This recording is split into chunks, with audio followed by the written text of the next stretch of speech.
603, 606. I got stuck with it.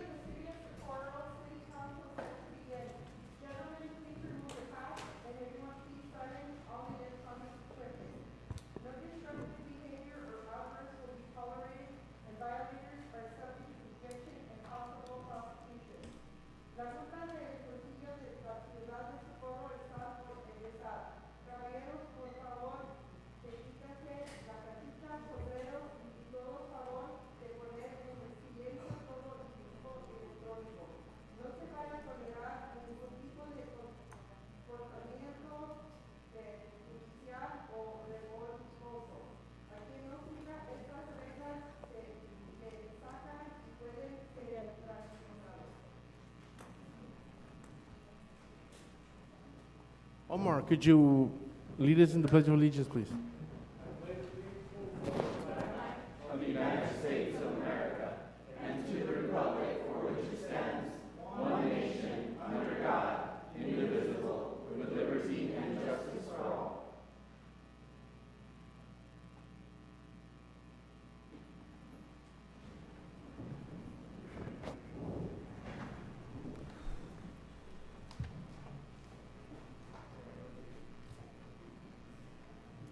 Establishing a quorum. Victor Perez, Here. Ivan Colom Villalobos, Here. Mayor Pro Tem René Rodríguez, Here. Maria Reyes, Here. and Alejandro Garcia. Here. Mayor, we'd also like to recognize Commissioner Vince Perez. Where is he? Yep. Hi, Commissioner. He's here. And we do have a quorum. Okay. Public comment? Before we start public comment, guys, could you speak into the microphone? We're having problems and issues that they can't hear us. And I expect our staff as well to grab the mic once you start to speak, please. Jim, use the mic from now on, please. Thank you. Number 4, public comment. Rick Avalos?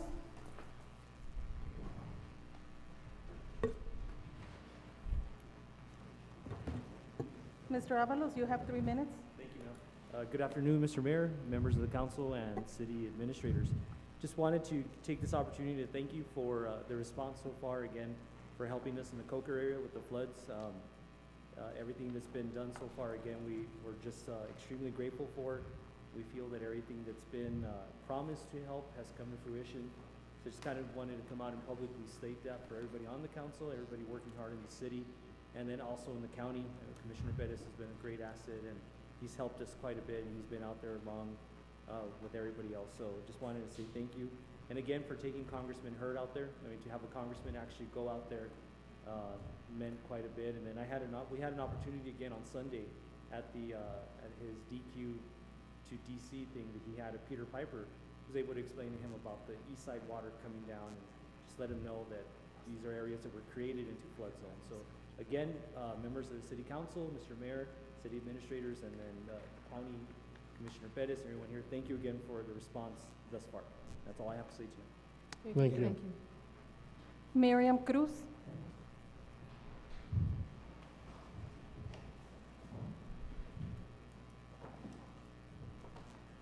You have 3 minutes, Ms. Cruz. Thank you. Hi, everyone. I am back into town, and I had a couple of things to talk about. First, let me thank you for everything that you guys have done for the city. I think that you were able to respond to the flooding a great way, I think in a different way than the city has been able to do before, and for that, I think I commend the city. I wanted to talk about a couple of things. There continues to be a problem with speeding on Stockyard near the Cielo Azul division, and now with the new division. I've spoken about that before. I have talked to police officers to try to monitor that area more, but with more construction workers, it really is becoming such a hazard, because we're not talking about 5-10 miles over the speed limit. We're talking about people going 40-50 miles an hour in a community where kids are running around, where kids are playing. I've talked to, I had mentioned to Mr. Leone when he was still here, about putting up for kids at play, at least a sign to maybe try to put it in people's mentality that there are kids in the area. I think that's an easy first step to the problem, but I think more can be done. Going along with the construction, there's a lot of debris going on, especially with the winds right now. Very large debris flying about. One of them was at least 10 feet tall, maybe 3 feet wide, and it was flying around because of the wind.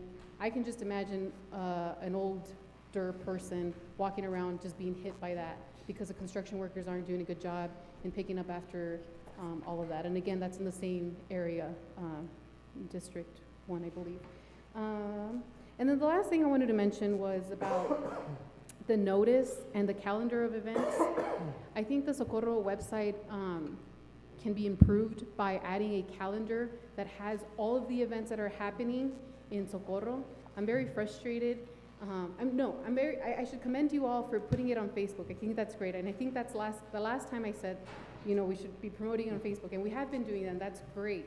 But I also would like to be able to go to the website and see the events there so that I can see, well, I'm gonna be in town next week, what's going on in Socorro, what can I attend, what meetings are happening? And I think that's something totally doable, and I think I spoke to Ms. Rodarte right before the meeting. She said she's gonna look into it, and I hope that the council gets behind it, because I think it's something very simple that most other city councils are doing, most other government offices are doing, and I think it would be beneficial.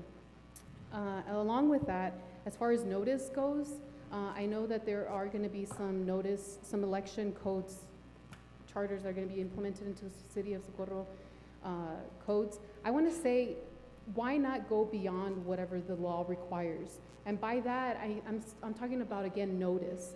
I have yet to Ms. Cruz, see, your time is up. and I agree that we should go to 5 minutes instead of 3 minutes, like someone else commented. Thank you. Thank you. Daniel Hernandez.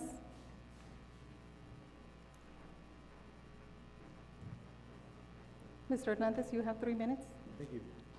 Good afternoon. My question here is that you, Mr. Rodriguez, always say that we gotta be transparent. Is that correct?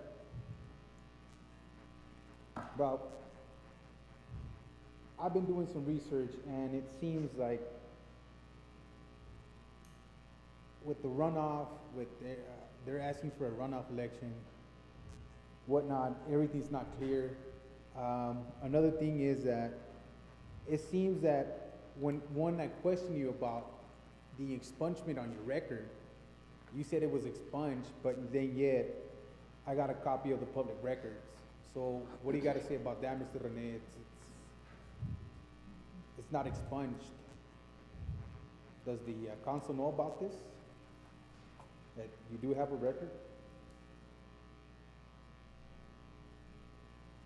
Well, I'd like to show you some copies right after the meeting's over. I think you should have a look at this. I mean, if he's sworn that he didn't have any background, and yet he's still here, then I got the exact copies of what happened on that date. And like I said, he misled everything, so don't let him mislead you to any unwrongful votes for the city. Thank you. Sergio Jaime.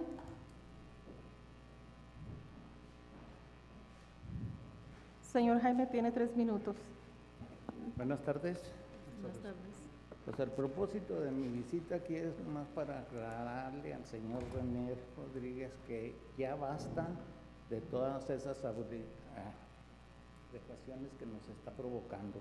Tenemos el privilegio de votar y usted nos lo está arruinando. ¿Cuál es su interés en seguir usted haciendo lo mismo que hacía Jesse Gándara? ¿Por qué quiere estar manipulando las posiciones, agarrando a su gente para seguir ahí sentado y correr la ciudad como a usted se le antoje? Eso no es correcto, señores. Les dimos la facilidad y la oportunidad de estar sentados ahí cuando ustedes están violando nuestros derechos y el voto y la cosa y la Constitución. ¿Por qué tanto se ensaya usted, señor con la gente de Socorro, aparte que ya le dio de comer, sigue mordiéndole la mano. Eso no es justo, señor. No esperaban nada de usted. Con sus cómplices que tiene consiguiendo el voto, eso no va a ganar mucho, señor. Tarde que temprano se acaba. Esa silla no es eterna y para todo hay castigo, señor. El de allá arriba y el de aquí terrenal también, señor. Así es que tengan mucho cuidado en lo que hacen, porque eso de estar violando nuestros derechos y las votaciones a quien de veras ha ganado no es correcto y lo podemos comprobar. Así es que más vale que por favor póngase las pilas usted y ya no trate de ser tan listo, porque somos muchos los que vamos a ser más listos que usted. Así es que por favor, quiero que a los regidores que esos han votado a favor de hacer el runoff, que se arrepientan también, porque ya es justo de que vean que los están manipulando o también tienen corrupción con ellos. No es justo que ustedes como profesores están en una institución escolar y estén con la corrupción, favoreciéndole el voto. Eso no puede ser, señores. Tarde que temprano ustedes van a ser más perjudicados que esta persona. Así es que por favor, él ha hecho lo que quiere porque ha tenido el voto de ustedes para hacer lo que él quiere y quiere seguir haciendo, manipulando.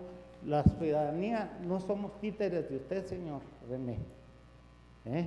Somos unos humanos que estamos defendiendo nuestros derechos y usted ya no puede seguir haciendo esas cosas. Ponga a respetar el charter y con eso es suficiente, y si no lo sabe, vuélvalo a leer y póngase las pilas y no esté mandando al abogado diciendo puras mentiras. Estuvimos en el Election Commission y Señor ahí Jaime, ¿se le terminó su Lisa tiempo? White dijo que nunca había hablado el abogado. Ivy Ábalos.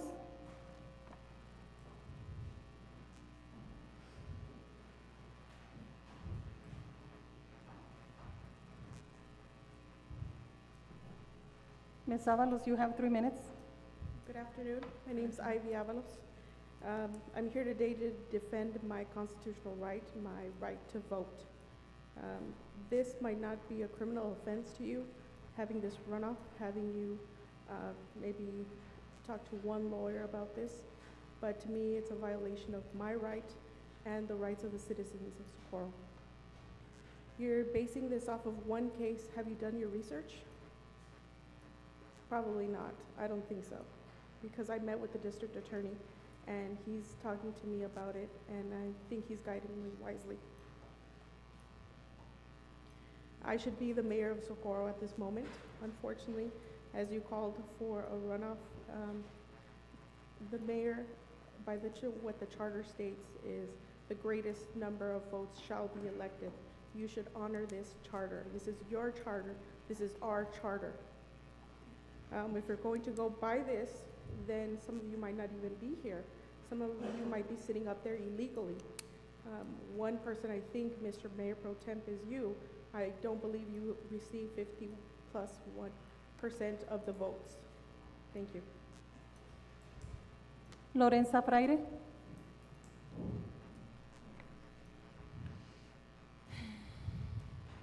Ms. Fraire, you have 3 minutes.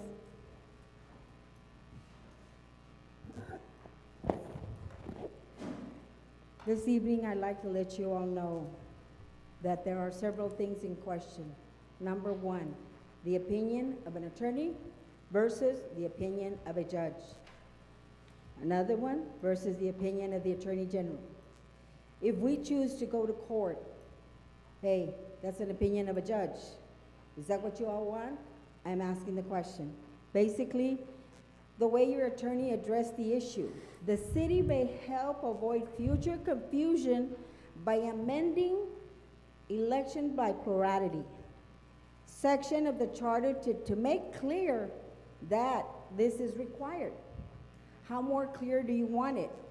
It says, at any regular or special election for the city council, including the office of mayor, the candidate for each position or place who shall receive the greatest numbers of votes shall be declared the winner. I have Bradshaw versus Marin back in 1819. It says, when a constitution or a statute requires that an officer shall be chosen or a question decided by a majority vote of the votes of a county or civil division, this does not mean a majority vote of all entitled to vote shall actually vote in the affirmative, but the result shall be determined by a majority of the votes casted.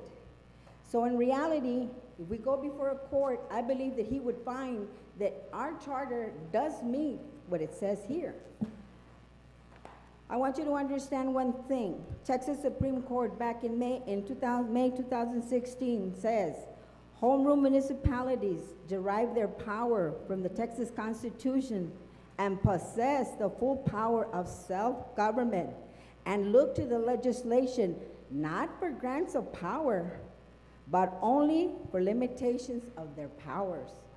So you need to understand what a home rule municipality stands for. And believe me when I say it, there's more cases that I can bring before you where they say, yes, and like I said, it all depends on the opinion. You yourselves know that you were elected by the constituents of this city, and it was the constituents of this city that put in their charter that they wanted you all to be elected by the greatest number of votes. They wanted it in the charter. Back in 2008, they increased it to 3. They didn't change it then because they knew that we were inconsistent with the Constitution. Otherwise, they would have changed it then. Why not change it? You have an individual that was here that day when the council, and they put it on there. They went through the whole Mrs. change. Friday, your time is up. Okay, thank you. Ralph Duran?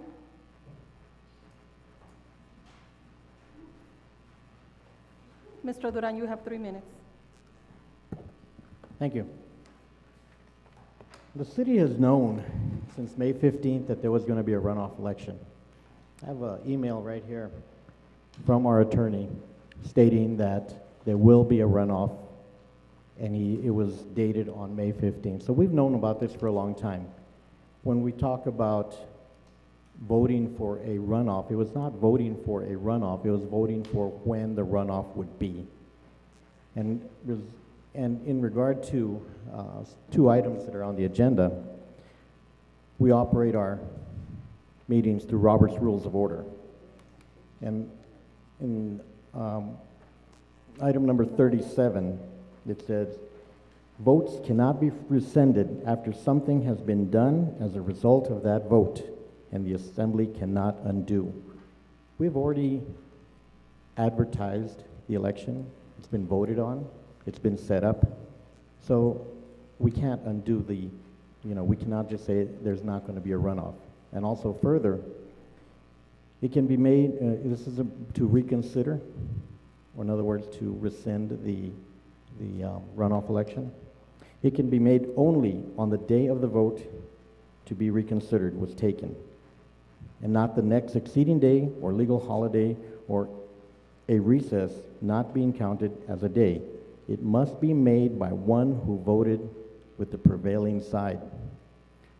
So because this was brought by Ms. Villalobos, she was not on the prevailing side. So my suggestion is you delete items number 11 and 12 because it's going against Robert's Rules of Order, which you all voted to operate our meetings under. And also, item number 11, there's nothing in the backup. This is just basically another or a ploy to have an extended open forum because there's nothing to be talked about and nothing has been given to you all to study. So you really have nothing to go on. So I would recommend that you delete items number 11 and 12. Thank you. Mayor Pro Tem, those were all our speakers.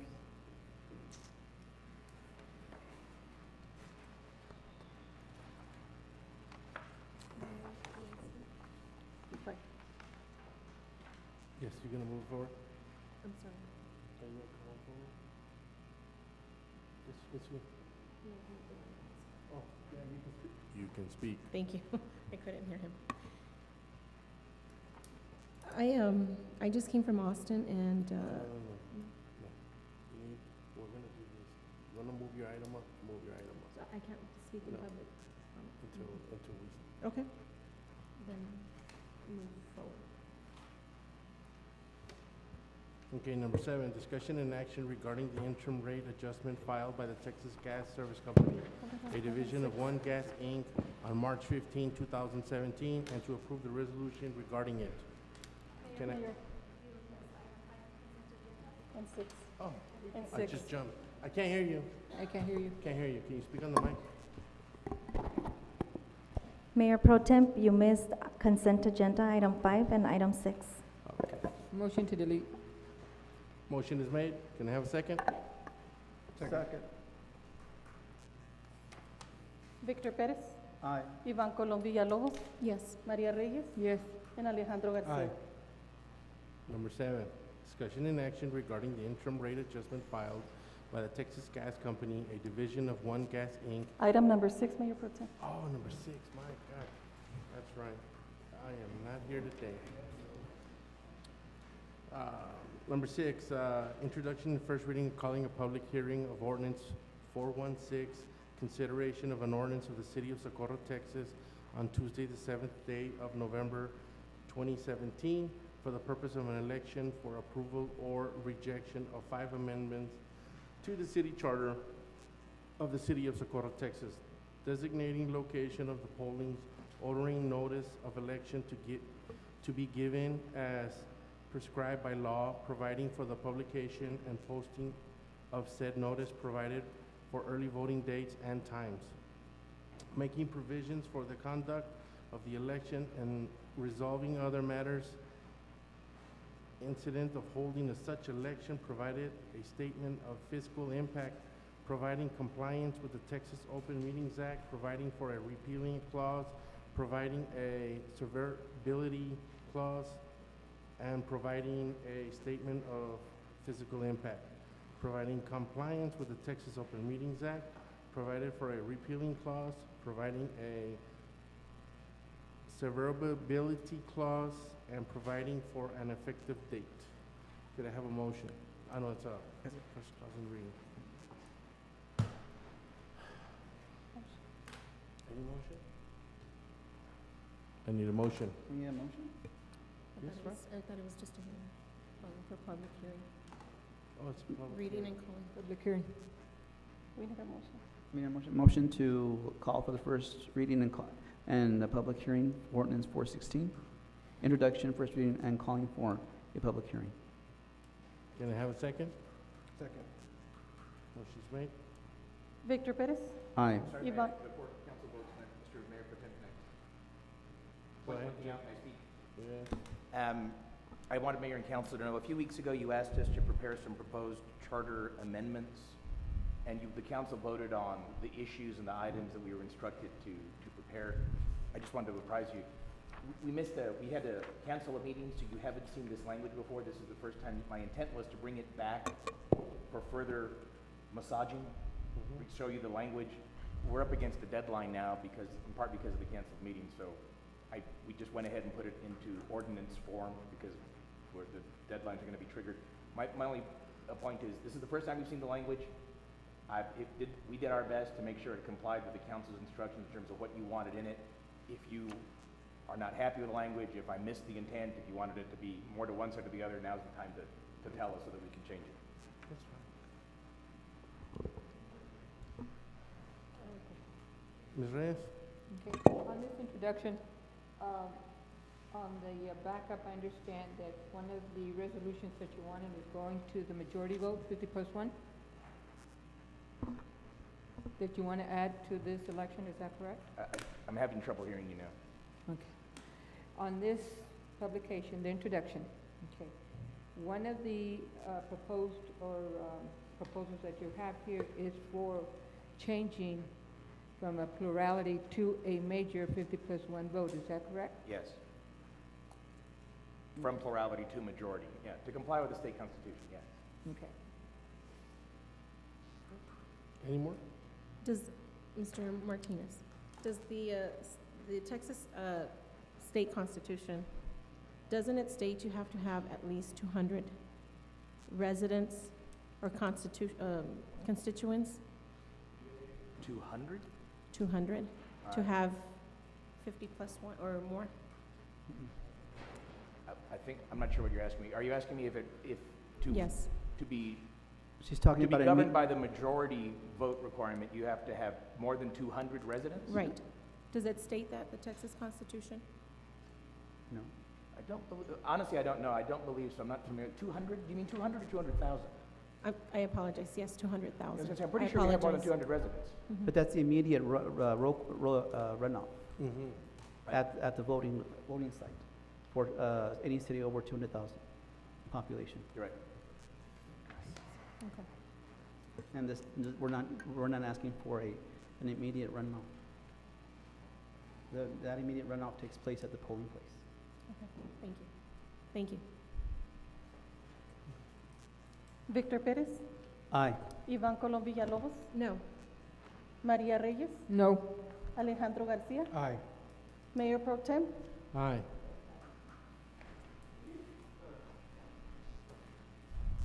Number 7, discussion Mayor. and, Sorry, may I make a motion to move 11 and 12 up? okay. We have Do we first have and a second? By Mr. Reyes. Victor Pérez, Aye. Iván Colón Villalobos, Yes. María Reyes, Yes. Alejandro Garcia. Aye. Okay. Mayor, may I make another motion? Go ahead. I'm making a motion to delete these items. As I make my motion, I would like to explain why I think these items are entirely inappropriate. I'm embarrassed by my colleagues that put these items on the agenda for a special meeting. The point of this meeting is to deal with the emergent situation that is affecting our community. People have lost property, people's homes have been destroyed, lives have been affected, livestock and pets have been lost. These political agenda items represent misplaced priorities. Representative Colón Villalobos has not come forward with one single solution for flood victims to be placed on the agenda. She hasn't identified a solution to the problem that has been affecting the people of Socorro for years to be placed on an agenda. Committee members have been critical of her and Ms. Reyes for not being visible during this crisis. Instead, she took advantage of special meetings called to deal with flood tragedy that has hurt us and so many in this community for her own personal political agenda. I know that there are several members of the council that have rolled up their sleeves and taken active role in the community with victims, marshal local resources to work with other elected officials in the flood. I think it's shameful that an election of potential political allies from Ms. Colón Villalobos' faction is more important to her than the plight of the community's flood victims. For those of you that are watching this meeting and aren't from Socorro, I want you to know that this agenda item and the stunt behind it don't represent the values of the people of Socorro. Let me tell you what does reflect the values of the people of Socorro. During this time of disaster, I've seen neighbors help one another. I've seen community members help one another clean up. I've seen people come forward with food, water, household items, and help their fellow residents. Just not now as neighbors, as a community members, but like family. This is what Socorro values are all about. Colón Villalobos put this item on the agenda with no backup or explanation. Instead, she indicated that the community member was going to present her information on this item. That community member is Lorenza Friday. Ms. Friday also solicited myself to ask for a special meeting for a political maneuver. I listened to her as a constituent, but she was insistent she meet with me and repeatedly encouraged me from doing my own research. This was my concern for me, and I was not interested in succumbing to her plan. As a result, the item was quietly put in the agenda of Ms. Colón Villalobos. Since when has this been appropriate? Agenda items are for the representatives elected by the people of Socorro or staff to present to council on the community. Agenda items are not for community members with political interest in the election outcome to hijack a meeting of this elected body. This is particularly troublesome with me for an important reason. In politics, leaders often don't admit mistakes, but I'm going to admit my mistake. I fell for the similar maneuver a couple of months ago that led to a questionable removal of our mayor at the time. That was my mistake, and on my part and my mistake, I think about that often. That item I also contained no backup and was politically motivated. I didn't ask any questions at the time, even though I had no backup. That was not a mistake I intend to do twice. Mr. Rodriguez, this item has no backup, and we have not an adequate information to review before this meeting. Furthermore, I am uncomfortable with this item like this being discussed when we should have 100% of focus on the plight of the flood victims. With that, I move to delete items 11 and 12. May I speak? Do I have a second for discussion? I'll second for discussion. We have a motion and a second. May I Ms. Villalobos? Dear constituents, Mr. Avalos, are you still here? No, you can't be talking. Just say No, what you're gonna say. I could not see you, I'm sorry. I do require glasses. I can't see all of you. I just, real quick, when Mr. Avalos was having his issues after he came to council, I had known about his issues for a while. I had spoken to his neighbors, and I had told this council that their area does not conform to Socorro, and I asked that they allow certain items to stay in their property because it did not conform, and I did know about their issues out there. So I was well aware. I was well aware. When Mr. Avalos came here and asked for help, and he was upset. The second time, the second time he came, that week, not only was I at his home till very late at night, but out of my own pocket, I bought water and food for the residents because I know they were tired. I bought food for our employees. Unfortunately, when I got there with the food, they had already left. I've been in contact with Mr. Avalos for some time now, making sure that they're okay. We spoke of their issues. So, you know, I'd like to rebuttal with what Mr. Garcia has said. Now, on the fact that I did not give any backup is because the backup was not given to me to share with the residents, with council.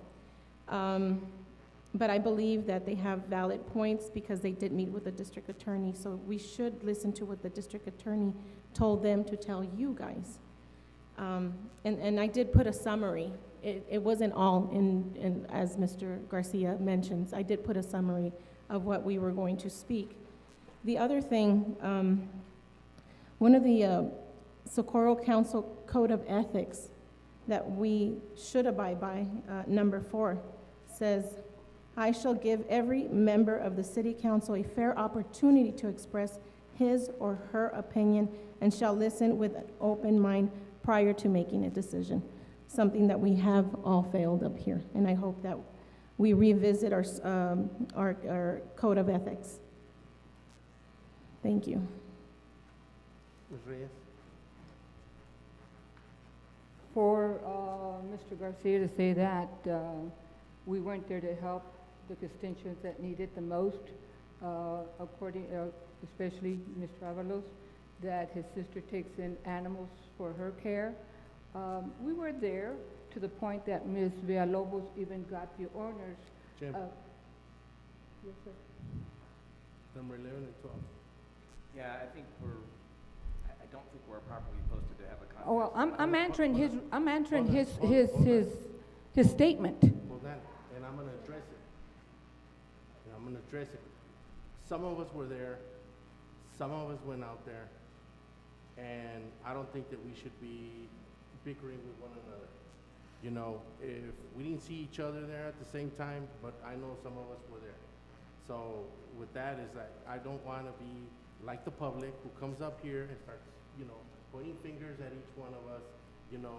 We should not be doing the same thing. Just leave it alone. If we're not gonna be here to be bashing each other. Okay? We're not.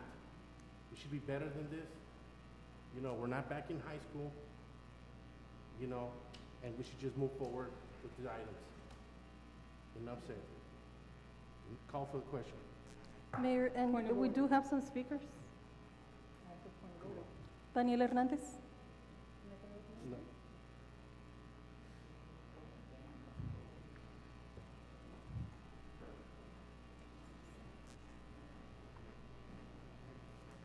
Good afternoon.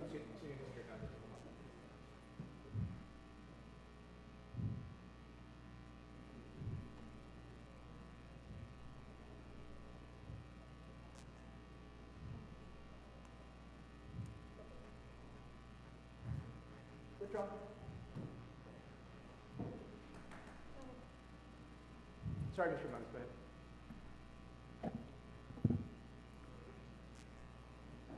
I think that you guys should follow the code of ethics.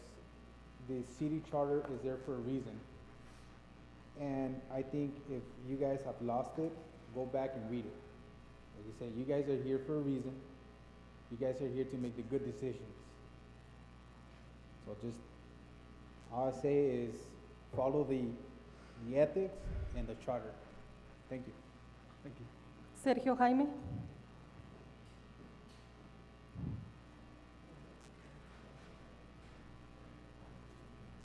Yo le pido a la representante del número 1 que por favor hable. ¿Por qué no lo deja hablar a la señora regidora del Distrito 1, que es nuestra regidora? ¿Por qué a sus cómplices sí les permite hablar? Ahí se va, ahí se está viendo la corrupción que tenemos y delante de las cámaras. Son corruptos, señor. No se la acaban ustedes con la corrupción. Tenemos 30 años en lo mismo. Los metemos para que limpien la corrupción y resulta que los embarran también ustedes en la corrupción y sigue y sigue y sigue. Eso no es justo, que estén haciendo eso a Socorro. Este es un pueblo, no es una ciudad. Está equivocado eso de ciudad de Socorro. Es un pueblo. No hay hospitales, no hay centros médicos, no hay nada. Es un pueblo, señores. Mientras el charter siga así, están violando la ley. No estamos en la ciudad del estado de Texas. Estamos en un pueblo y por lo tanto se debe respetar el voto, mayoría de votos, señor. Grábense eso, cómplices. Ivy Ábalos? Lorenza Fraire?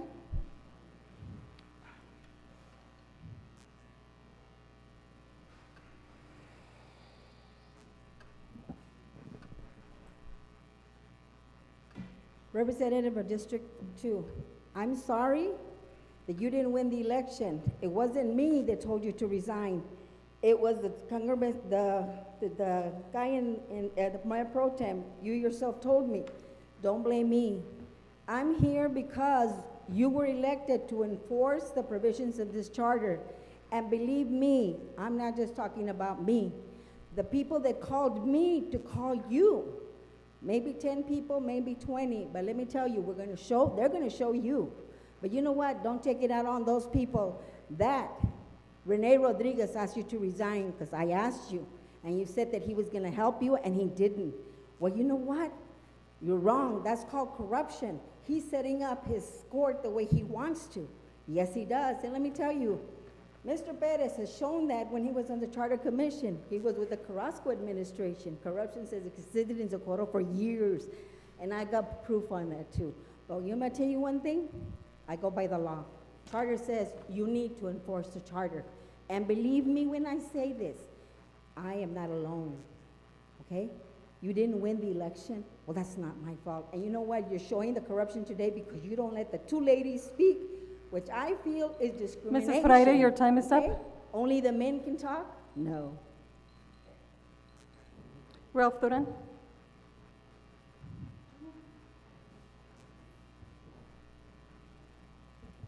I'm a little confused. Item 11, this was for the vote to discuss it, not to act on it. So, I mean, are you gonna act on this, or are you gonna vote for discussion? I mean, I think we've already proved that Nobody has any backup on it. So therefore, what is there to discuss? If you don't have backup, how can you make good questions? How can you ask good questions about the information? This should be deleted because nobody's given information. All this going to be is for grandstanding on charter, on this, on that, and the other. We've already been told by our attorney, who's researched it, it's the state law. We've known about it since May 15th, that we have to have a runoff. All of you voted not to have the runoff, but the date of when it was going to be. So we're just beating a dead horse by saying charter, charter, charter, but yet we've proven already that the state constitution trumps our local charter. The state constitution rules whenever something is in conflict, and that is in conflict. When we went from 2-year terms to more than 2-year terms, the state constitution took over. So we can sit here and say, charter, charter, charter, but the fact remains, Mr. Duran, your time is up. state law rules. Thank you. Victor Perez? For deletion? Yes. Yes. Ivan Colom Villalobos? No. Maria Reyes? No. Alejandro Garcia? Yes. Mayor Pro Tem? You know, it's funny how people can come up here and say that, oh, I'm for the law, but yet you don't understand that the law, Texas law, supersedes our city charter, and it's funny because we can pick and choose the law, and we can, pick out sentences here and there, a paragraph on a page. It's very funny, and it's very, very, heartening to say, come up here and threaten us that every election is the same thing, Like I say, and I speak for myself and not nobody of the members of council, elections come and go, elected officials come and go, but nevertheless, we have to be here when we're here to make the hardest and most difficult decisions. And that's what we're doing. And if you don't like it, if we don't agree, then you know what? That's what we're here for. It's differences of opinions. Some members of council, are for Ivy Avalos. And I get it, and I understand, because they said it. But I'll say aye. It's in the story. Aye.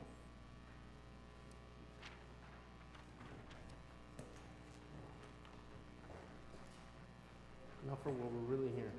Yes. Number 8, discussion and action to approve anticipated property taxes rate. It's number 7. Oh, number 7? Now we're at 7. Discussion and action regarding the interim rate adjustment filed by the Texas Gas Service Company, a division of One Gas Inc. on March 15, 2017, and to approve a resolution regarding it. Can I have a motion? Motion to, Discussion? No, we need Motion. an action. So you could approve it, we could discuss it, and we can take action. motion to approve the resolution regarding the rate adjustment filed by Texas Gas Service Company. Do I have a second? Second. Is there a presentation? Jim? Yes, sir. This is to finalize the agreement, the agreed upon rates with Texas Gas. The city of El Paso, as I think council knows, our MO in this is the city of El Paso takes the lead because utility regulation is fairly exotic and very expensive, and they hire lawyers who are specialists in this. And they have a very good lawyer who does it. He's the lead lawyer. He is based here in El Paso. And all the other smaller municipalities follow in the cities. Really, we ride their coattails, is what we did. They finally reached an agreement with Texas Gas. The city of El Paso approved it, say, 2 weeks ago. Maybe it might have been last week. Texas Gas is asking all the other municipalities just to say grace over it as a formality. It's the same terms and the same rates as the city of El Paso. Do we know, Ms. Villalobos? do we know what the rate is? Yes, and I have a proposed resolution. It's pretty cryptic. Do you want me to recite it? Just short. Please. Sure.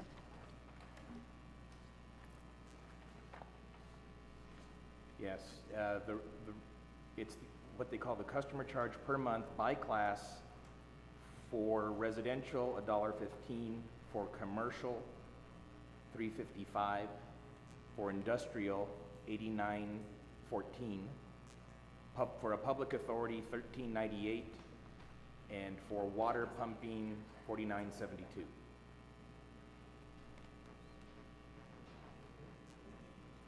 Ms. Villalobos? Do we know what the rate was before? Yes, and I don't, actually, no, I don't remember. Those are slight increases, my memory is those are slight increases in 2 categories and not really any changes. There might be a nominal change in the other 3. I'm sorry, that would be a what? I'm sorry? The last part, I didn't hear the last I part. think there were nominal changes in the other, it's either no change or nominal changes in the other 3. Ms. Reyes? Where does it affect the most, the residents or commercial? You know, I don't know. You don't know? I do not. Okay.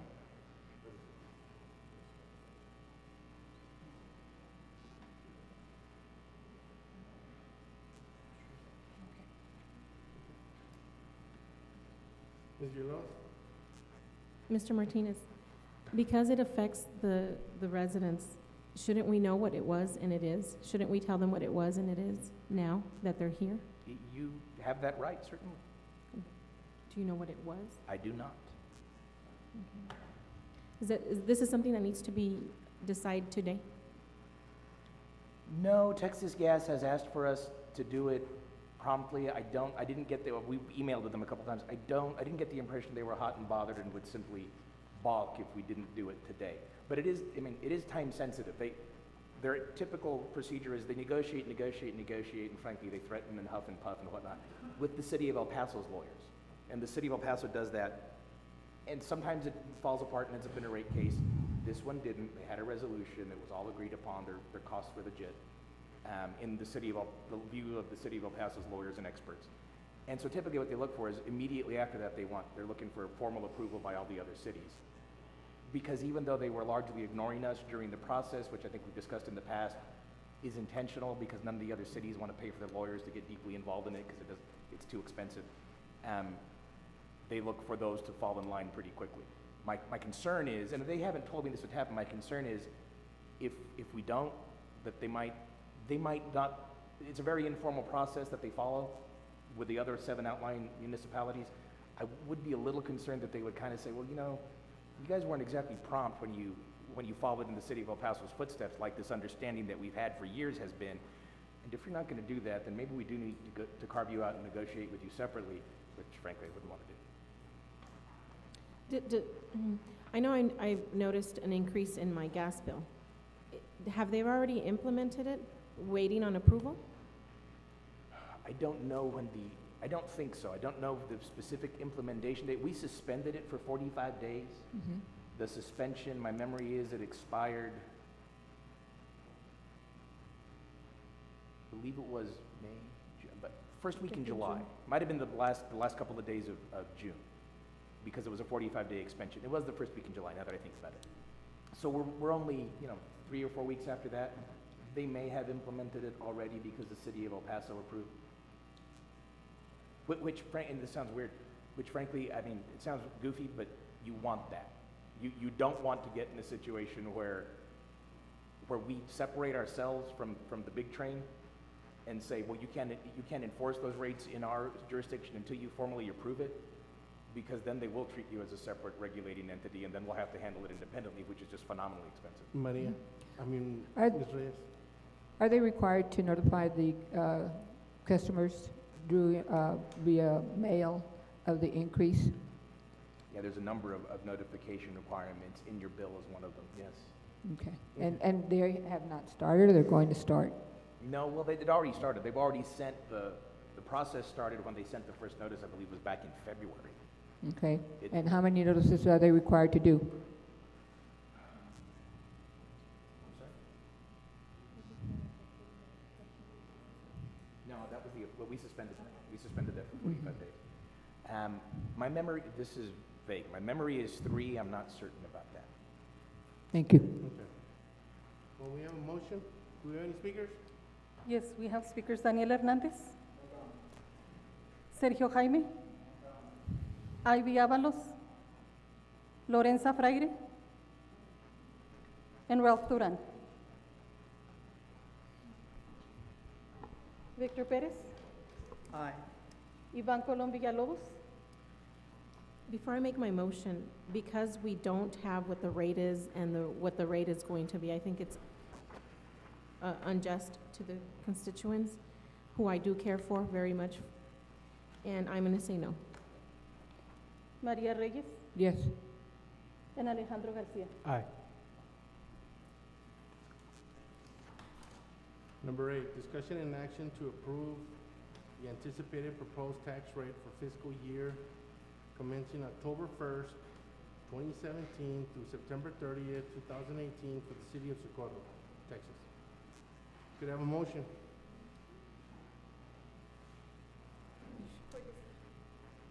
Motion make a motion to discuss? Oh, motion to approve, I'm sorry. Okay, can I have a second? Clarification, Well, do we need to Perez? make a clarification whether to endorse an effective tax rate or a rollback tax rate? We're gonna provide you the three options, and then once you all make the motion, you'll decide whether you're gonna go with the current, effective, or rollback, based on the presentation and everything. But if we're making a, again, just for clarification, if we're making a motion, it should be for specific That is my recommendation, yes. to Pick one. pick one right now. To pick one? You can change your motion. Just for the rollback or the actual? Yep, For the yes, because the effective? motion has to be specific. And right now, we're just saying, well, we're gonna pick one, but Yeah, that's just not. pick one, just- Motion to make effective rate, tax rate activity? Second. Okay. Do we have any speakers? Daniel Hernández. Sergio Jaime. Ivy Avalos. Lorenza Fraire. Number 8. This should be effective. Okay. We don't want them to. Yeah.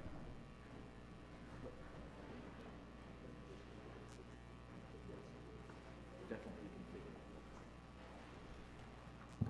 I have a lot of concerns in the way this city council functions, okay? There's laws that says you are a governing body, okay? But keep in mind, governing body. The governing body of this city of Socorro is, and it's stated in our charter, the city council. The city council shall be the legislative governing body of the city and shall have control of the city. The city council is 1 mayor and 5 council members. Right now, we don't have a mayor and we don't have a council member because your resignation, that your seat is vacated, is the day you submitted your resignation. I think there's a lot of violations and we need to get to the bottom of this.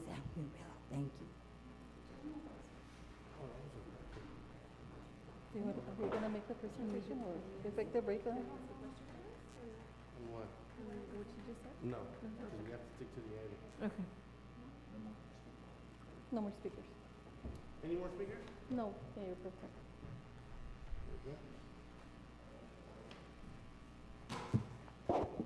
Good evening. How are you? Awesome, thank you. I'm Charlie Cassiano, your finance director for the city of Socorro. And we presented to you, we have a summary before you. It should have some grayed out areas where we're showing you the current tax rate, the effective tax rate, and the rollback rate as calculated from the tax assessor collector.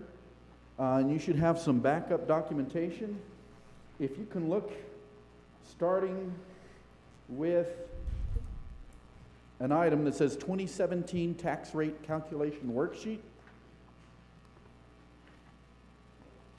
Start there, work your way to item number 24. Item 24, it should say 2017 effective tax rate. Memorize that number. There'll be a test later. What is it? And that number is in one of the grayed out areas that says effective, and that is the combined tax rate, 0.737557. It's my second favorite number in the whole wide world.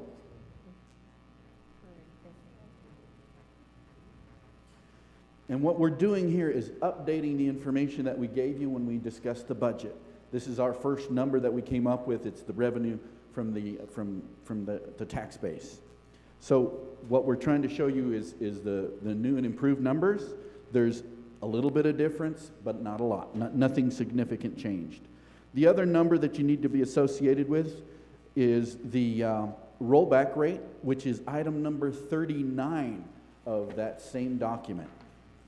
If you keep flipping through there, you'll see a number. It should be 0.77348, and that flows through also on the worksheet, the summary, that shows a 0.76371. Now, the purpose of this is basically, again, to update, but to show you where we would be at with these numbers added to the tax base. And again,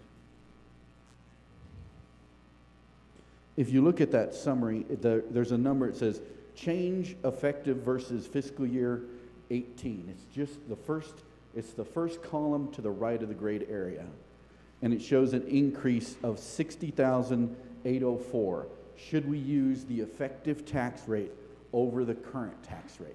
That's the kind of difference that we're looking at in that particular case.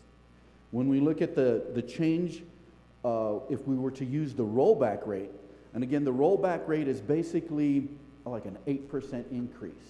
If we use that, we would be looking at an increase of $438,000.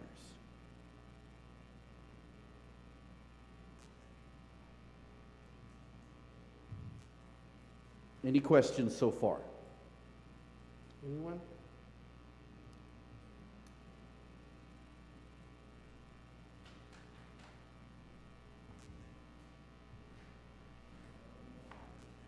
I guess I do. Ms. Villalobos? I guess as a resident of Socorro, not as a city rep, I don't like increases. That's gonna cost me personally, or as a resident. Can you tell us why now? I mean, I know why, they might not know why. Okay. Why now, and why are we increasing? We're not increasing. We're just talking about it. Okay. We're saying this is where we're at. Mm-hmm. This is where we can be with this. I don't know if you remember the effective tax rate is a hypothetical rate. Mm-hmm. As if we were to compare apples to apples one year to the next. Mm-hmm. And then the rollback rate is a rate that they've calculated for us that basically says if you want to increase over this, then you have to have an election to show that the people are okay with that rate. Okay. Okay. Now, can I make the recommendation? Our recommendation is to stay where we are. As we talked before, we have a significant reserve fund balance that there's really no reason at this point in time to increase that. So if I understand you correctly, there is you are recommending that we not even pursue the effective tax rate. Correct. But to stay with Yes, the especially status. since the change is nominal at best. And I just wanted to use the word nominal for some reason. I don't know why. It's a good word to Good use. word. Yes, yes. It's maybe a $2 word, $3 word. You know, I'm working my $5 not way too up. much. I'm working my way up. I'm not an attorney, so you know. Okay. So, I rescind my motion and make a motion to go with what Mr. Charlie said, with the current tax rate. Second. Mayor Pro Tem, may I provide one, I just want council to be aware. I have no opinion about financial matters, what's good or bad or otherwise, that's way beyond me. But I do want the council to be aware, there is a large body of thought among Texas municipal public lawyers that at this stage, when you're just setting the rate, not adopting the budget, you're just setting the rate for notice purposes before you adopt the final budget and the final rate, but you always pick the rollback rate. And the reason is, and I mean, it's the city of Austin. Whether they have a tax increase or not, it doesn't matter. Every year when they post the first notice, it's always the rollback rate. And the reason is because legally, that's the one that gives the council the most options.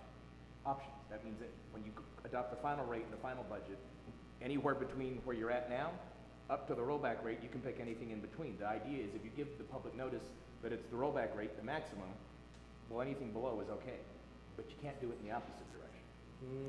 And you can't give them, you can't say now that we're gonna publish the current rate and then later decide, well, we need just a fraction more. You can't do You that. literally can't do that. And so it just has nothing to do with the finances, a financial opinion about what's good or bad financially. I don't have that. I'm just telling you legally, that's the one that gives you the most flexibility. All I want council to know is if you choose to say today it's the current rate, and that's the one we go publish, you set the ceiling. You can't adopt a budget or a final tax rate that's above that. Yeah, so we can change it later on. Correct. Excuse me, can we suspend the rules to allow other speakers that didn't sign up just because it's the tax rate? Make a motion to suspend the rules. Second. Victor Pérez, Aye. Iván Colom Villalobos, Yes. María Reyes, Yes. and Alejandro Garcia. Aye. Mr. Mayor, may I just ask Yes. Mr. Martinez a question? Mr. Perez? Mr. Martinez, in previous years, we've just went with the effective tax rate. We didn't ever have a rollback, adopt a rollback tax rate. So then, If you did, it was probably before I started representing the city, but well, I've been here, this will be my 4th year, I don't remember ever going with a rollback. that may be true. So I would feel comfortable, for all intents and purposes, doing an effective, and if we so choose, maintain the current tax rate. Okay. Also, I wanna add the legislation right now is going, there's an item where they're gonna cap, there's discussions that they wanna cap the tax rates at 4%, no longer at the 8%, meaning that our next rollback could only be capped at 4%. And that's under discussion. I think it ends this week or next week, but that's information that I think you should know. Mr. Martinez? If you get emails from the TML, they had a pretty in-depth little blurb about it, okay. Mr. Martinez, so the recommendation for you would be to go with the rollback versus to give us that option of the flexibility? Yeah, I mean, that's always gonna be my default, and again, it has nothing, it's not a revenue issue, it's not a financial opinion. We're it's not just looking so at that the you revenue maintain the issue most generation. flexibility between now and final adoption, yes. We're not looking at generating revenue at this time. We're just going to set the rate in itself. Is that correct? Correct. Okay. Well, you're not even setting the rate itself. You'll do that when you adopt the final budget. We're discussing Correct. what we're going to set. You're providing notice of the proposed rate, Mhm.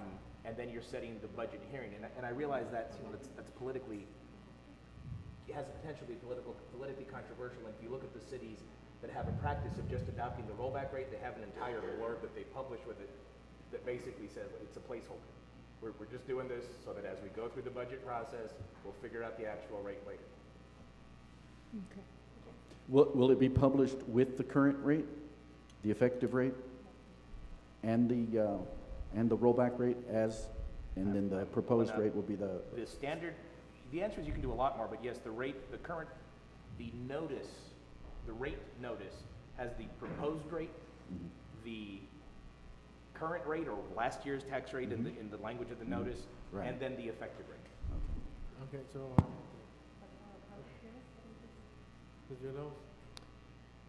I guess my question is, if we were to if we were to vote, or the majority would vote to leave it as is, and the state comes back with something different, could we revisit and change the motion on this item?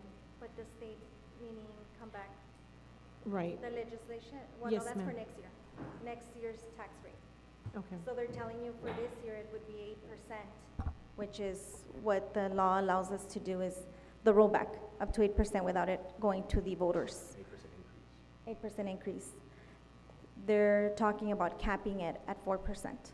So for next year, you would only have the 4% rollback instead of the 8%. Mhm. That's what they're talking about changing. Okay. But not affecting right now, whatever it is that we're discussing right now. Do we need to vote on this today, or can we? Yes, we need to meet deadlines, Okay. so they need an answer by tomorrow. We do have a speaker, Mr. Perez.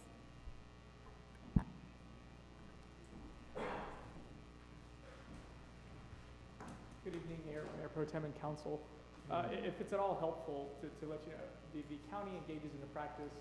Unfortunately, state law requires all these deadlines, and a lot of these deadlines don't really sync up with our budget sessions.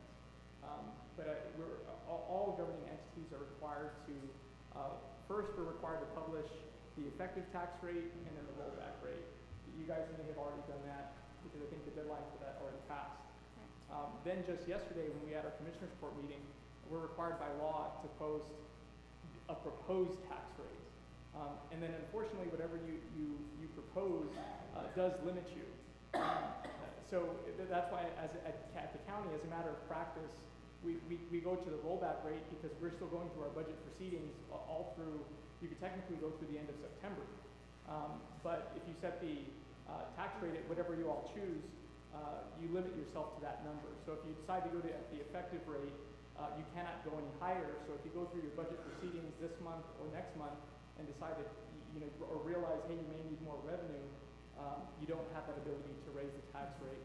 So I just wanted, as at the county, and then often, unfortunately, it gets kind of misinterpreted where even though you're publishing this as a proposed tax rate, I think it's important just to make clear to your residents that you all are simply doing this to comply with state law. This isn't the tax rate that you're adopting. You're going to have another vote to ultimately adopt the tax rate and have 2 hearings. But at the county, I just wanted just to share our practice is to publish the effective and the rollback. And then yesterday we had proposed the rollback rate. So that way we're not limited because we're still crafting our budget as we speak, if that's at all helpful. Thank you. He said that better than I did. Yes, he did, Jim. Yes, he did. Yes, he did. So may I amend my motion and approve a rollback rate for our tax rate? I would recite the number if you're going to do that. Which is item 38, right? Mr. Charlie? 39? Is it number 38? 39. My motion, I rescind my motion and say 2017 rollback rate of .773428.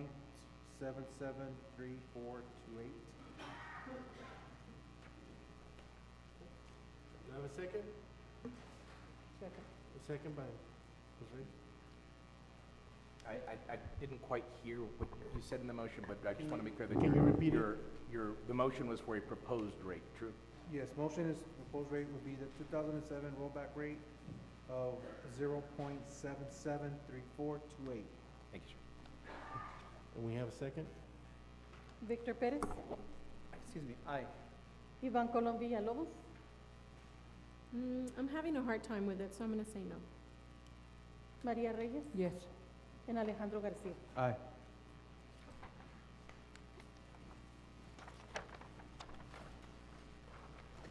Number 9, discussion and action to approve a schedule for 2 public hearings on August 17th and September 7th, 2017 for the anticipated proposed tax rate for the fiscal year commencing October 1st, 2017 through September 30th, 2018.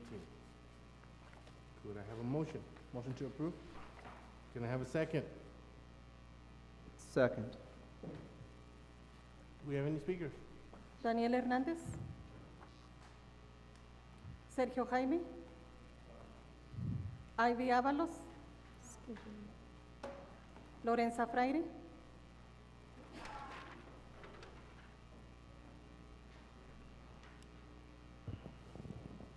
I'm concerned with the comment that your financial officer stated. Did you all have, what funds were they again? The funds that you stated? I'm sorry? The funds that you stated that we had? The funds that you said we had for, the reserve funds. Reserve funds were created so that we could build streets, sidewalks in Socorro. No, ma'am, that's And not correct. when we did it, because we did it back then, we were given that story that we could do it that way so that we wouldn't have to be going for COs. I want you to go back and check the records, and if you don't have the records, I have the records. The law allowed us to create a reserve fund so that we could do big projects to avoid indebting the city. The city is very much in debt right now. You're not increasing our taxes now, but you will next time. Thank you. Victor Perez, Aye. Iván Colón Villalobos, Yes. Yes. María Reyes, Yes. and Alejandro Garcia.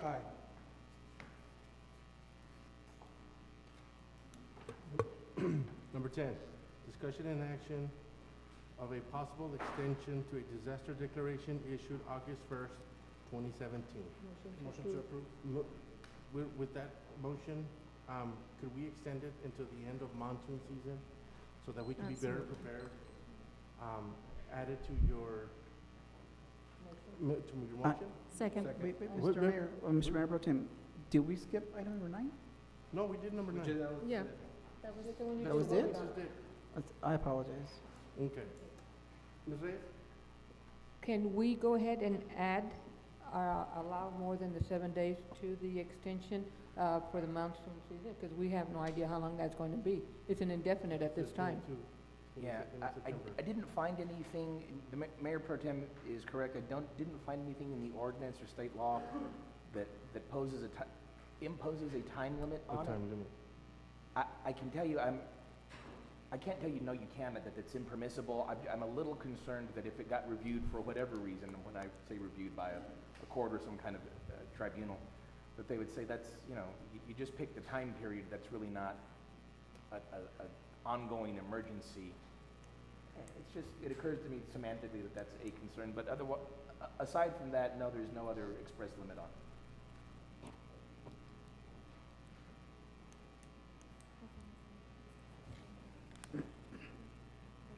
Would the, Mr. Perez, hold on. Yeah, let me be more specific. The city manager pointed something out. You clearly have the authority to extend it. I'm not saying that you can't extend it whatsoever. What I'm focused on is, do you extend it because the council in its legislative capacity says we still perceive that the emergency has not quite passed, as opposed to, no, we're just going to extend it to a date on the calendar. I'm not sure I think those are two different things. That's my Okay, point. so I can amend my motion to approve the extension of the disaster declaration. Provide an end date, correct? Yeah, that's good. Provide an end date, Providing a date, because I think the area is still in, what day would that be feasible? September. So we're looking at, the end of September, the early part of October? What are we looking at as far as monsoon season? Which is what we're trying to cover, in essence.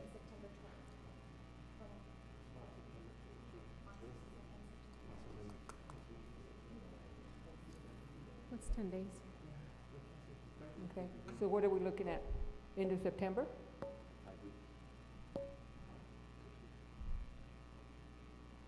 I mean, it's up to you all. No, that's why I'm asking, do we go ahead and give you an official date right now? Well, I think it's necessary for you to provide us a date of the declaration of disaster so we can.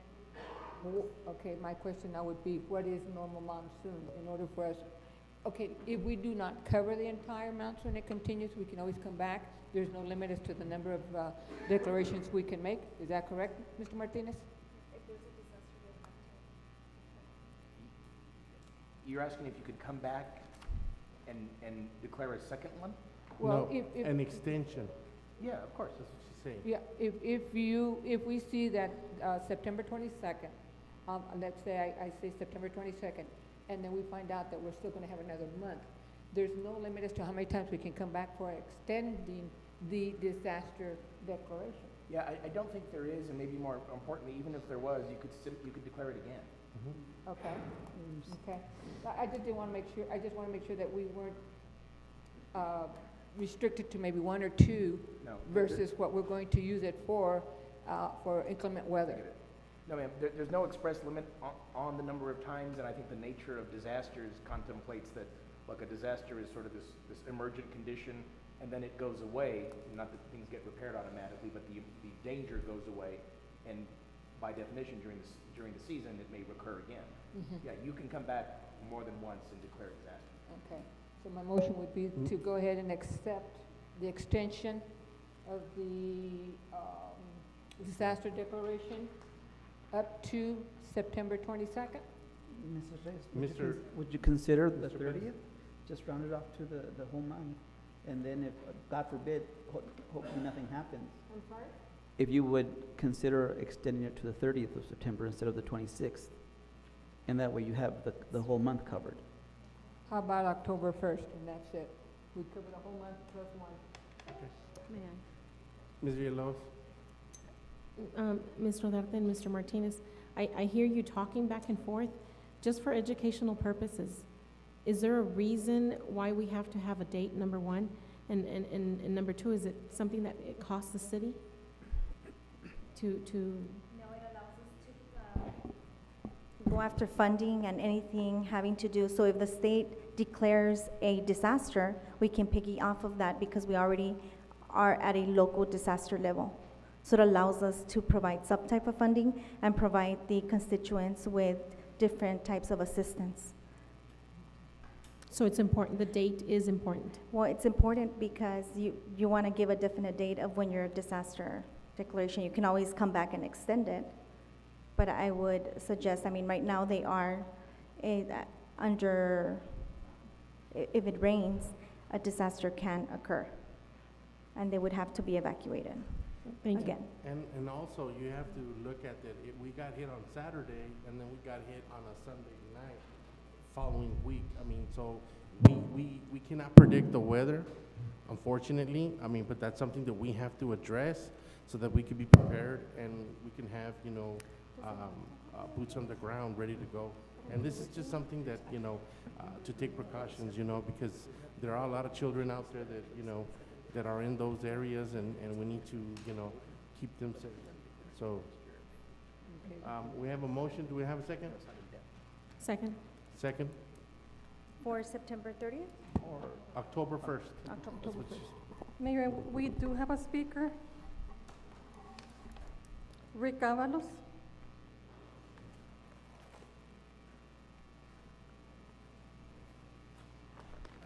Good evening again. And so, Council, thank you for taking it up, and I just, again, I urge you to pass it. I'm assuming that you've been listening to the conversation, but just to let you know that the emergency plan, I mean, there was tons of law enforcement out there to help us. It was very reassuring to the community members there that we had that support, and it was when we went out there and we saw, and then more importantly, we had a place to go that night. So the Rio Vista Center was open. We were able to rest. The people there, the people who work for the city did an amazing job, especially with the little ones, keeping them entertained and keeping their mind off what just happened. As soon as we got there was a warm place, there was beds, the Red Cross got there. So the response was amazing, and we just, unfortunately, they're expecting heavy rain again this weekend. Since July 15th, when the initial flood first came, we've been flooded 6 times. And on 2 of those occasions, it didn't rain in Socorro or Horizon. It came from farther up east. So that's just for your knowledge. So I urge you strongly to please give this extension. Thank you for the dates that you're throwing around, because unfortunately in September we get hit with heavy rains too.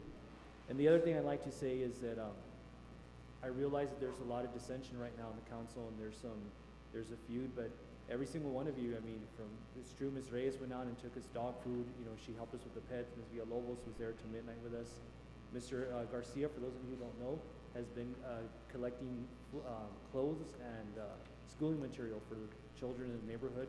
And Mayor Pro Tem, you've been out there quite a bit with us. You've been out there till 1, 2 in the morning, along with Commissioner Bettis. So the response has been great. I'm very proud to say that the Mr. government Avalos, works. your time is up. Thank you. Just please vote for the Thank you. extension. Thank you.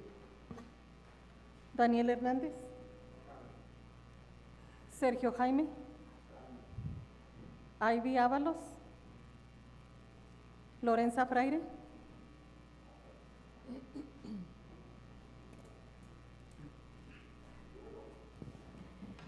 It's really sad that you're having all of these problems in those vicinities, Because back in 1989, we had a Corps of Engineers do a study on the arroyos. There's 2 arroyos. They addressed the issue back in 1989. In 2009, when Mr. Cox was in office, that issue was addressed again. What happened was that the city of Socorro refused to go with the storm water district, who was supposed to help us by getting grant monies and everything to help us and assist us in these programs. They refused to do that because they didn't want to pay $100,000 to be with them. I sat with the Corps of Engineers as the interim city manager, and I reviewed a lot of things. It's sad that there hasn't been a council to address the issues of these arroyos. We're having the arroyo here in Sparks area that has flooded us down. It's sad to say this, but there's something wrong with our council.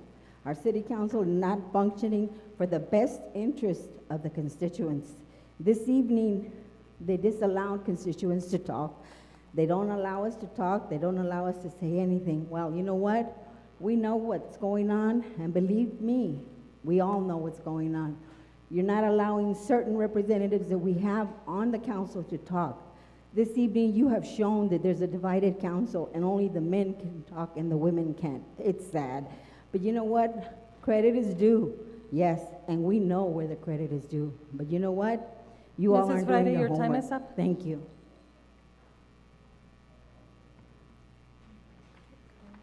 Could we, That's it. Victor Pérez? Aye. Yvonne. Villalobos has a question. Mr. Martinez, on, she mentioned something about a stormwater program, or whatever. Can it be done now that there's new council, that, you know, so much time has passed? Can we look into that? Creating a stormwater, What plan exactly? Well, no. I believe she was saying that there was a program out there that we bypassed or we did not elect, having to do with stormwater. I don't know anything about that plan or Since, program. Mr. Can we suspend the rules and allow Mr. Vince Perez to speak on this issue? Since we have him here. Suspend the rules. Motion to suspend the rules. Second. Victor Pérez? Aye. Iván Colom Villalobos? Yes. María Reyes? Yes. And Alejandro Garcia? Aye.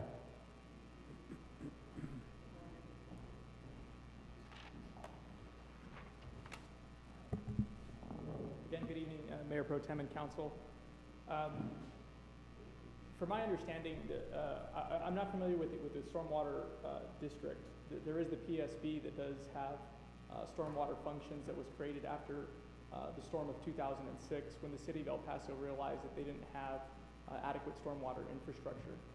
I do want to say sometime in the early 2000s, well before I entered office, there was a study that the county engaged in with the Army Corps of Engineers to look at a variety of arroyos within the valley.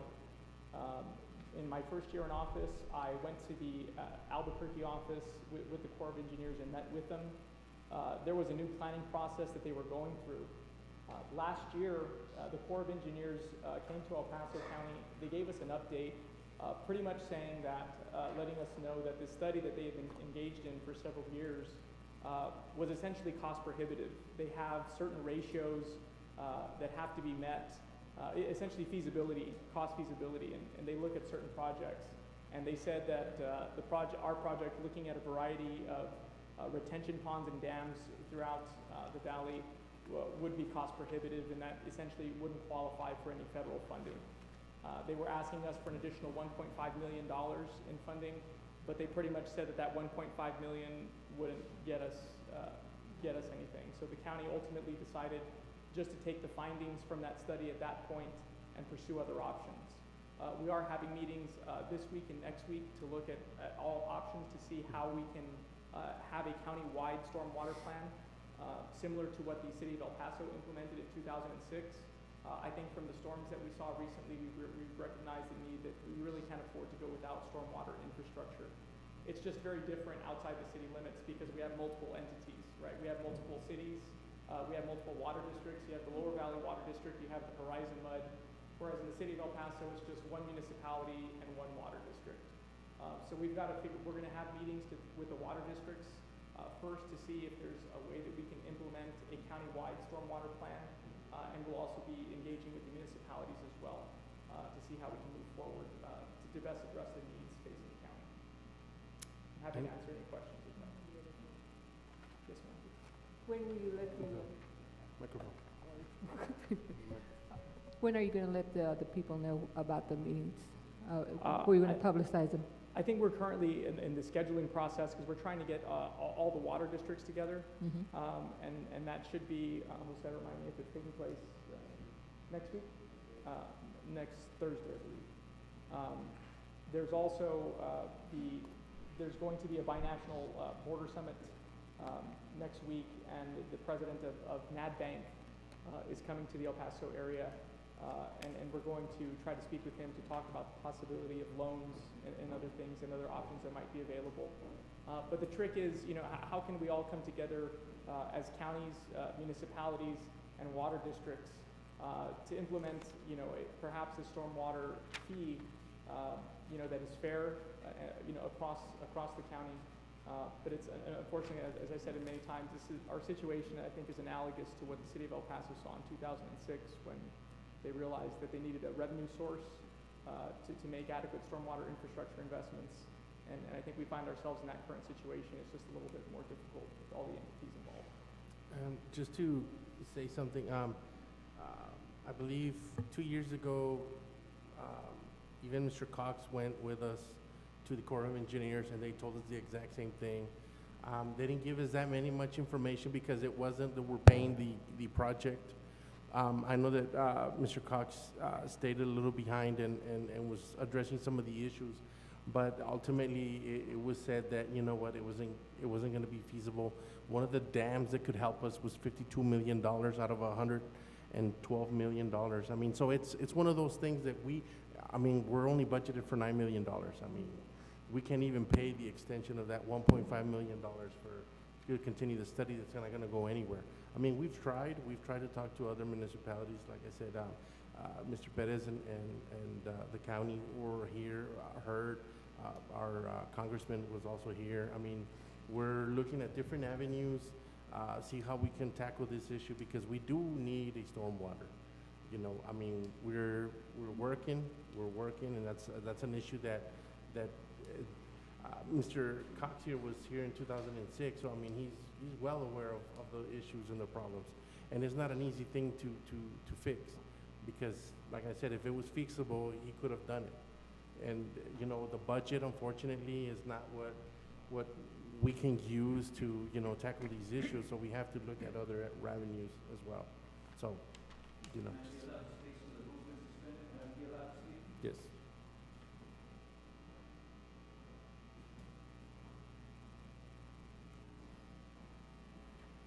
My name is Sergio Cox, and yes, Mr. Rodriguez is right. I was on council when we went to Albuquerque and we spoke to the Corps of Engineers, and yes, they did tell us they couldn't help us because they were looking way down the road, something like 2020 or something like that, or 2030, somewhere down the road where they could not function with us or work with us. However, in that time, I was on council back in 2006 when we had the first flood that came through here. And I recognized that we needed to buy some land over here called the Onion Field because that water that run off and broke those berms, and it broke into Valley Ridge and it flooded those homes and it came on in here. I was aware that we needed to get that land, so I put it on the agenda back then. And we were finally able to purchase it back about 2012, if I'm not mistaken. And we were working on trying to get that opened up. Where I had a problem was that I called for a meeting with the mayor, Rene Rodriguez, the Reclamation Department, Jesus Reyes, and we went to their office. Ms. Rodarte was there also. The mayor went, which was Jesus Reyes, Rene, and then. The question was asked by me, if the city of Horizon can build a draining facility all the way from Horizon at their sewer tanks and drained into the middle spur drain here and empty their septic tanks and where they're holding tanks, then they can empty that through a permit that they got through the Reclamation Department. Why couldn't we? So I called for a meeting and I asked for us to go down there and see what we could do to fix that up. We found out that we didn't have a permit that we needed to have in order to be able to dump water into the canals. I worked real hard, and Ms. Rodarte can tell you that I did, to get that permit done and get it obtained. There could have been, we had the opportunity, not only here, but we had the opportunity to work with the reclamation department so that we can get that water that's coming off of this arroyo here, the main arroyo that's causing all the damage, to drain into that canal. If y'all remember sometime back, we had a flooding issue on the neighborhood here at Patty Joe, where a new council at the time, which was Rene Rodriguez, Jesus Reis, and Gloria Rodriguez, and the city manager at the time, Mr. Norfleet, were all there, and they went down there and they decided to open up the berm because it was flooding over. They weren't aware of the fact that in order for that water to go into the canal, it had to be cleared down the road, down a ways. And because it was not cleared, it flooded the whole area of Patty Joe, which subsequently led into a flooding situation where we got into a lawsuit.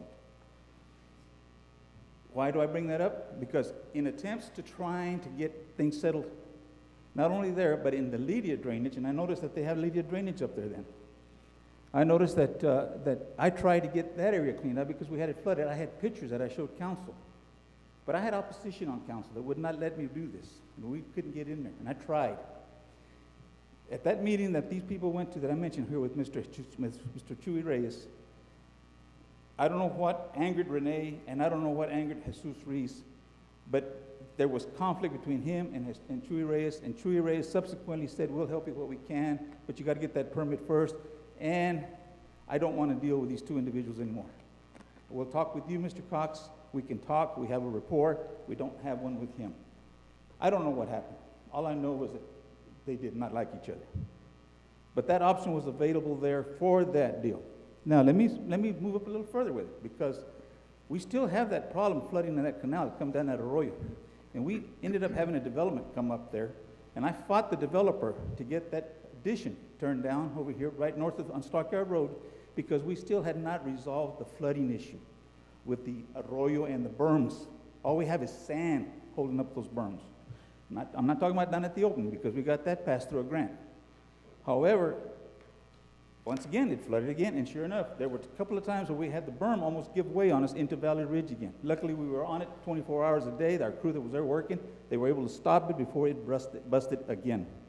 There is an urgency there. Valley Ridge is going to have another repeat of 2006. And not only will it have Valley Ridge, but it'll also have this new addition that the Escobar, the developer, got approved here in council after a tie vote, where the mayor broke the tie to allow them to build over there. I have addressed this in my time, in 2006, 2010, 2008, and then again when I came back into office and all the issues came up that were all politically motivated. The point is, we have tried, but the problem here in council is it's always been divided.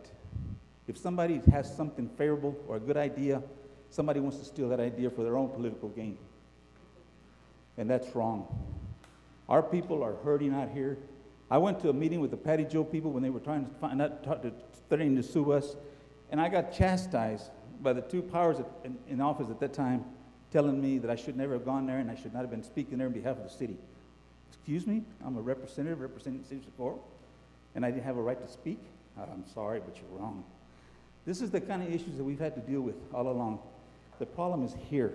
You guys need to fix it, and fix it now. Onion Field can be fixed. It can be, you can get that permit, and we have that permit, and you can get with the reclamation and see if they can let us drain some of that water off of that reservoir that we have there into the canal. Excuse me, Mr. Cox. Mr. Mayor Pro Tem, I think we've ventured beyond what the extension, what we're supposed to discuss. What is it was the suspended of the rule is alive and well. That's why I asked. So I'm allowed to speak, Mr. Martinez. Yeah, they suspended the rules, but the Not the Open time. Meetings We're Act still talking about- applies. Well, Yes. You're not hosted for this discussion. The Okay. suspension of the rules doesn't away the Texas Open Meetings Act. Thank you, Mr. Cox. All right. You're welcome. Just in closing, before we take a vote, you know, those permits, The city already, Ms. Rodarte, those permits that Mr. Cox was asking about, did we already get them? In order for us to use the irrigation, we need a license agreement, which Okay. is pretty costly, and the Water Irrigation District has not provided us an agreement yet. Okay, thank you. So whatever you did, sir, it's on foot. It was starting to get the permit. Takes time, unfortunately. And we are doing something about it. The other thing about development is that when they meet our requirements, there's no stopping it. And if you want to stop a developer from developing their land, then you use an inverse domain, which in turn, we have to pay for their whole development. Because if he's gonna be making $20 million off of Mayor, his development. I don't think you're posted for that. Yeah, Okay. you're not posted for that discussion. That's fine, that's fine. I'm just saying. You're not So, posted. we have a motion? And a second. Can I say something? Yes, Ms. Villalobos. Ms. Rodarte, you said that the permit is expensive. We have an MS4 permit that allows us to drain some water. But in order for us to be able to have a spill from the onion field, that requires a license agreement, which are pretty pricey. The Water Irrigation District, we have requested, and they are working on one, that they have to present to their board. And then at that point, we will know if that's the route that we want to go, Okay. depending on the price. Oh, okay. And Mr. Martinez, I would appreciate that any of us or anyone is not posted that you stop it immediately. Sometimes you let it go on for other people, and then it is stopped for other people, and that doesn't seem fair. So people start crying corruption. Actually, I can't stop anybody from speaking. All I can do, the chair of the meeting can do that, Mhm. but all I can do is point out when I think you Cross- ventured beyond what we're fairly posted to discuss. Okay. And to be fair, I don't plan to do that 100% of the time, but I try to, without respect to who it is that's talking, I just try to listen to the words and say, we're not pushing it. Thank you, sir. That's it? Okay, thank you. Victor Perez, Aye. Iván Colón Villalobos, I'm sorry, I forgot what. Yes.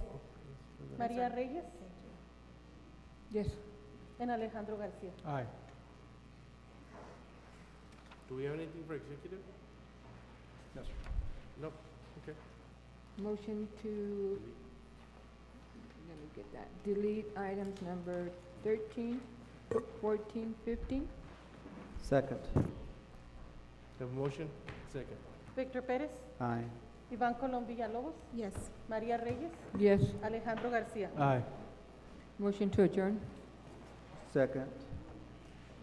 Victor Pérez, Aye. Iván Colón Villalobos, Yes. María Reyes, Yes. and Alejandro Garcia. Aye. Yes.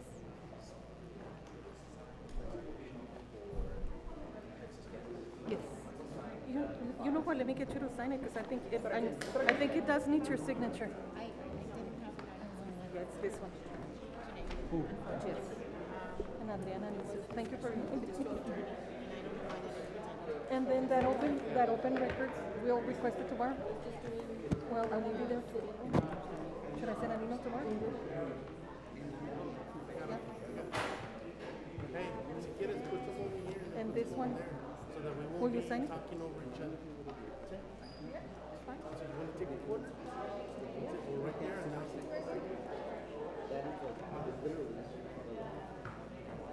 Yeah.